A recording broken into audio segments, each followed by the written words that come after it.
Introduction to Excel formulas. Excel formulasனா அது ஒரு expression. நம்மளுக்கு கால்குலேஷன்ஸ் பெர்ஃபார்ம் பண்ணுற, டேட்டாவை மேனிப்புலேட் பண்ண, இதுக்கெல்லாம் நம்ம வந்து எக்ஸல் ஃபார்முலாஸ் யூஸ் பண்ண போகிறோம். இது வந்து என்ன பண்ணுன்னா ஆட்டோமேட்டிக்காக கால்குலேஷன்ஸ் நம்மளுக்கு எடுத்து கொடுத்துடும். அண்ட் ரிப்பிட்டேட்டிவாக நம்ம வந்து ஒரு ஃபார்முலாவை வந்து எல்லா செல்லுக்கும் போட வேண்டியதில்லை. ஜஸ்ட் நம்ம அந்த கார்னரில் போயிட்டு ட்ராக் பண்ணி கீழே எடுத்துக்கிட்டோம்னா எனக்கு வந்து எல்லா ஃபார்முலாவும் காப்பி ஆகி எனக்கு வந்து லைக் ஒரு செல்லுக்காக எனக்கு வந்து கால்குலேஷன்ஸ் பண்ணி கொடுக்கும். ஸோ நம்ம எப்போவுமே வந்து எக்ஸலில் ஃபார்முலா ஸ்டார்ட் பண்ணுறதுக்கு முன்னாடி = to சைனில் தான் ஸ்டார்ட் பண்ண போகிறோம். இந்த ஃபார்முலாஸில் நம்ம நிறைய ஆப்ரேட்டர்ஸ் அண்ட் பில்ட்-இன் ஃபங்க்ஷன்ஸ் எல்லாம் பார்க்க போகிறோம். ஃபார் எக்ஸாம்பிள் எனக்கு சம் அப்படிங்கிற ஆப்ரேட்டர் இருக்குது. ஃபார் எக்ஸாம்பிள் எனக்கு சம் அப்படிங்கிற ஒரு ஃபங்க்ஷன் இருக்குது. Average, maximum, minimum and count, இந்த மாதிரி நிறைய ஃபங்க்ஷன்ஸ் எனக்கு இருக்குது. அண்ட் இன்பில்ட்டாக எனக்கு அர்த்தமெட்டிக் ஆப்ரேஷன்ஸ் அண்ட் லாஜிக்கல் ஆப்ரேஷன்ஸும் பண்ணிக்கலாம் using arithmetic and logical operators. So இதெல்லாம் தான் என்னோட operators. Plus, minus, multiplication, division, exponentiation, concatenation, equal to, not equal to, greater than, lesser than, greater than or equal to, less than or equal to, இந்த மாதிரி நிறைய operators இருக்கு. அது வந்து ஒன்னொன்னா எப்படி பண்ணலாங்கிறது இப்போ பார்க்க போறோம். Sum function அப்படின்னா என்னன்னா, it's a powerful tool for performing calculations by adding up values in a range of cells. So ஒரு ரேஞ்ச் ஆஃப் செல்லை செலக்ட் பண்ணிட்டு நம்ம சம் ஃபங்க்ஷன் போட்டோம்னா அந்த ரேஞ்ச் மொத்தமாக டோட்டல் பண்ணி எனக்கு கொடுத்துரும். ஸோ இந்த calculating total, sub totals and summarizing டேட்டாக்கு இந்த sum function ரொம்ப யூஸ்ஃபுல்லாக இருக்க போகுது. Using the sum function in Excel. First நான் என்ன பண்ண போகிறேன், என்னோட சின்டாக்ஸ் என்னன்னா = sum of போட்டு number 1, number 2 அப்படின்னு சொல்லி கமாவை செப்பரேட் பண்ணி கொடுக்கலாம். ஃபார் எக்ஸாம்பிள் எனக்கு வந்துட்டு A1, C1 அண்ட் E1ல வந்து எனக்கு வேல்யூஸ் இருக்கு. ஸோ நான் என்ன பண்ண போகிறேன், சம் அப்படின்னு போட்டு = போட்டு ஃபர்ஸ்ட் A1, C1, E1 போட போகிறேன். ஸோ ஆட்டோமேட்டிக்காக எனக்கு 1 + 2 + 3 எனக்கு 6ங்கிற அவுட்புட் கிடைச்சிருச்சு. This is the second method of calculating sum. எப்படி பண்ணலாம்னா, ஃபர்ஸ்ட் = சம்னு போட்டுட்டு நீங்கள் இங்கிருந்து இருக்கிற ரேஞ்சை ஃபுல்லாக செலக்ட் பண்ணி கொடுத்துட்டீங்கன்னா ஆட்டோமேட்டிக்காக எனக்கு இந்த மொத்த ரேஞ்சும் செலக்ட் ஆகி எனக்கு சம் பண்ணி கொடுத்துரும். இங்கே பார்த்தீங்கன்னா = சம்னு போட்டு C1லேருந்து C5 வரைக்கும் முடிஞ்சிருக்கு. அது ஆட்டோமேட்டிக்காக எனக்கு வந்து சம் பண்ணி கொடுக்கும். ஃபர்ஸ்ட் டைப் வந்துட்டு இண்டிவிஜுவலாக ஒரு செல்லும் கொடுக்குறது. Second type = sum and select the range of cells you want to add கொடுத்துட்டு என்ட்ரு கொடுத்தீங்கன்னா ஆட்டோமேட்டிக்காக உங்களுக்கு சம் ஆயிரும். இன்னொரு மெத்தட் இருக்கு, that is called auto sum. Like உங்களுக்கு மேலே ரிப்பன்ஸில் வந்து ஆட்டோ சம் அப்படிங்கிற ஒரு ஆப்ஷன் இருக்கும். ஜஸ்ட் போயிட்டு அந்த ஆட்டோ சம் கிளிக் பண்ணிட்டீங்கன்னா உங்களோட ஆட்டோமேட்டிக்காக டேபிள் ரேஞ்ச் செலக்ட் ஆகி உங்களுக்கு லைக் என்ட்ரு கொடுத்தீங்கன்னா ஆட்டோமேட்டிக்காக உங்களுக்கு வந்து சம் ஆகி கொடுக்கும். So this is auto sum. ஆட்டோமேட்டிக்காக எனக்கு சம் பண்ணி கொடுக்குற ஆப்ஷன் எக்ஸலில் அவைலபிளாக இருக்குது. இன்கேஸ் எனக்கு வந்து நான் கண்டாஜியஸ் ரேஞ்சஸ், அதாவது 2 டிஃப்ரெண்ட் ரேஞ்சஸ் இருக்குது அப்படின்னா அதுவும் ஈஸியாக பண்ணலாம். ஃபர்ஸ்ட் = சம்னு கொடுக்க போகிறீங்க. ஃபர்ஸ்ட் ரேஞ்ச் செலக்ட் பண்ணிக்க போகிறீங்க, அதாவது A1 to A5 செலக்ட் பண்ணிக்க போகிறீங்க.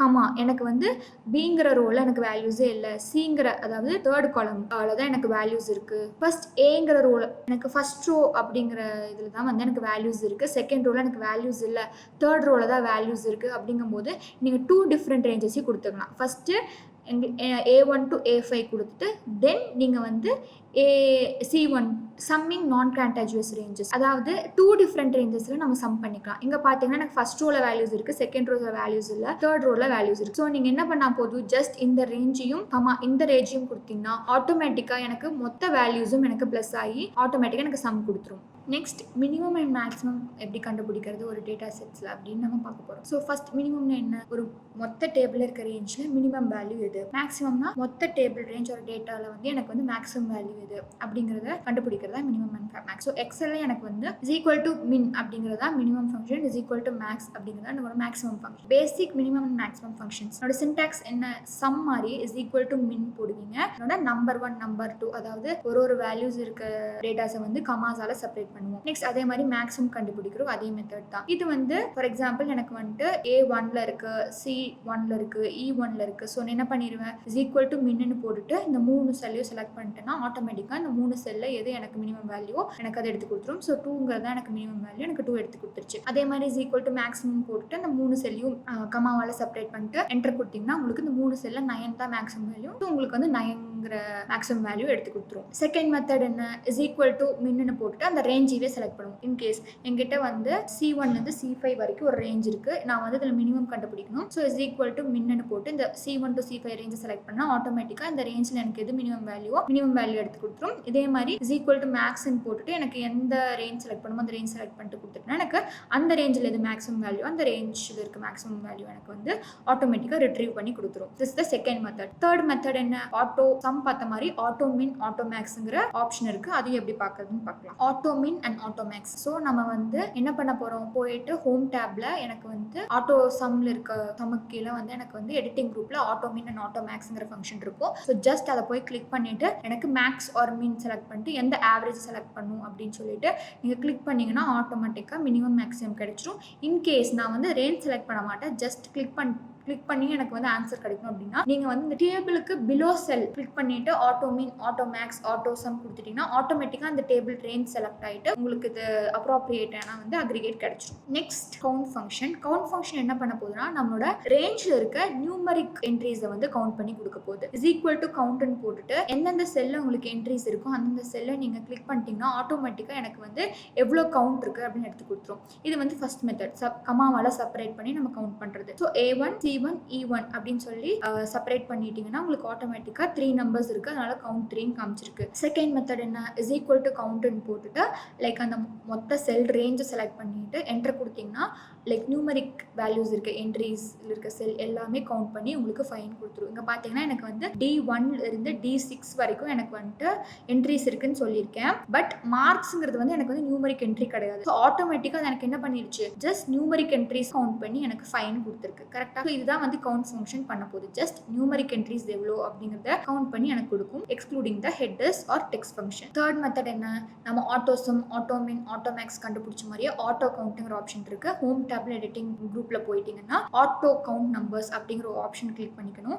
கிளிக் பண்ணிட்டீங்கன்னா நீங்க டேபிள் ரேஞ்ச் செலக்ட் பண்ணிக்கலாம். ஆர் உங்களோட ரேஞ்சுக்கு கீழே இருக்க செல்லை கிளிக் பண்ணிட்டு ஆட்டோ கவுண்ட்னு கொடுத்தீங்கன்னா automatic table range or cell range select பண்ணிட்டு உங்களுக்கு ஆட்டோமேட்டிக்கா உங்களுக்கு வந்து எவ்வளோ கவுண்ட் அப்படிங்கறத உங்களுக்கு ஷோ பண்ணிடும். மெயினா நம்ம கவுண்ட் ஃபங்க்ஷன் எதுக்கு யூஸ் பண்றோம், டேட்டா வேலிடேஷன். அதாவது ஒரு டேட்டாவை குவிக்கா கவுண்ட் பண்றதுக்கு, அதாவது எவ்வளோ நியூமரிக் வேல்யூஸ் இருக்கு அந்த டேட்டா செட்லன்னு கவுண்ட் பண்றதுக்கு, இன்கேஸ் நியூமரிக் என்ட்ரிஸ் மட்டும் ஃபில்டர் பண்றதுக்கு நம்ம வந்து கவுண்ட் ஃபங்க்ஷன் யூஸ் பண்ணுவோம்.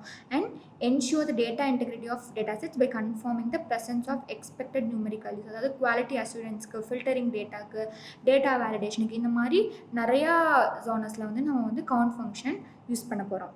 நெக்ஸ்ட் கவுண்ட் ஏங்கிற ஃபங்க்ஷன் பார்க்க போகிறோம். இந்த கவுண்ட் ஏ ஃபங்க்ஷன் என்ன பண்ண போகுதுன்னா எனக்கு வந்து எவ்வளோ செல் ரேஞ்ச் கொடுக்குறோமோ அந்த செல் ரேஞ்ச் மொத்தமாக எம்டியாக இருந்தாலும் நான் எம்டியாக இருந்தாலும் எனக்கு வந்து கவுண்ட் பண்ணி கொடுக்க போகுது. நெக்ஸ்ட் நம்ம என்ன பார்க்க போகிறோம்னா கவுண்ட் ஏ ஃபங்க்ஷன் நம்ம பார்க்க போகிறோம். இந்த கவுண்ட் ஏ அப்படிங்கிறது இட்ஸ் கவுண்ட் ஆல். அதாவது வந்து எனக்கு வந்து லைக் எனக்கு டேட்டா வந்து டெக்ஸ்டாக இருந்தாலும் நம்பர்ஸாக இருந்தாலும் எல்லாத்தையுமே எனக்கு கவுண்ட் பண்ணி கொடுக்கும். ஆனால் வந்து எம்டி செல்ஸ் ஆர் பிளாங்க் வேல்யூஸை வந்துட்டு எனக்கு வந்து கவுண்ட் பண்ணி கொடுக்காது. ஸோ அதை எக்ஸ்க்ளூட் பண்ணிட்டு எனக்கு வந்து டெக்ஸ்ட் ஆர் நம்பர்ஸ் இருக்க செல்ஸை கவுண்ட் பண்ணி கொடுக்கும். So is equal to count ஏன்னு போட்டுட்டு உங்கள் மொத்த செல் ரேஞ்சை செலக்ட் பண்ணிட்டீங்கன்னா அந்த செல்லில் இருக்க மொத்த கண்டென்ட் எவ்வளோ அப்படிங்கிறத கவுண்ட் பண்ணி கொடுக்கும். அது டெக்ஸ்டாவாக இருக்கட்டும் ஆர் நியூமரிக்காக இருக்கட்டும், ஸோ எனக்கு அதை கவுண்ட் பண்ணி கொடுக்கும். இன்கேஸ் பிளாங்க் செல் இருந்துச்சுன்னா அதை எக்ஸ்க்ளூட் பண்ணிட்டு எனக்கு இருக்க வேல்யூஸை மட்டும் கவுண்ட் பண்ணி கொடுக்கும். நெக்ஸ்ட் ஆவரேஜ் ஃபங்க்ஷனை பற்றி பார்க்க போகிறோம். So average of range of numerical values calculate பண்ணுறதுக்கு நம்ம வந்து ஆவரேஜ் ஃபங்க்ஷன் யூஸ் பண்ண போகிறோம். ஸோ இது என்ன பண்ண போகுதுன்னா ஒரு central tendency of the data செட்டை நம்மளுக்கு எடுத்து கொடுக்க போகுது. அதாவது ஒரு டேட்டா செட்டில் இருக்க சென்டர் பாயிண்ட் என்ன, லைக் மீன் அப்படின்னா எனக்கு வந்து ஒரு சென்டர் பாயிண்ட் அப்படிங்கிறத பற்றி எடுத்து கொடுக்க போகுது. ஸோ அதோட ஃபார்முலா என்ன, ஆவரேஜாக மீனும் சொல்லலாம். So is equal to sum of values by total number of values. So first என்ன மெத்தட், நம்ம சம் பார்த்த மாதிரியே தான். ஃபர்ஸ்ட் இஸ் ஈக்குவல் டு ஆவரேஜ்னு போட்டு இண்டிவிஜுவல் செல்ஸை நம்ம கமாவால் செப்பரேட் பண்ணி என்டர் கொடுத்தோம்னா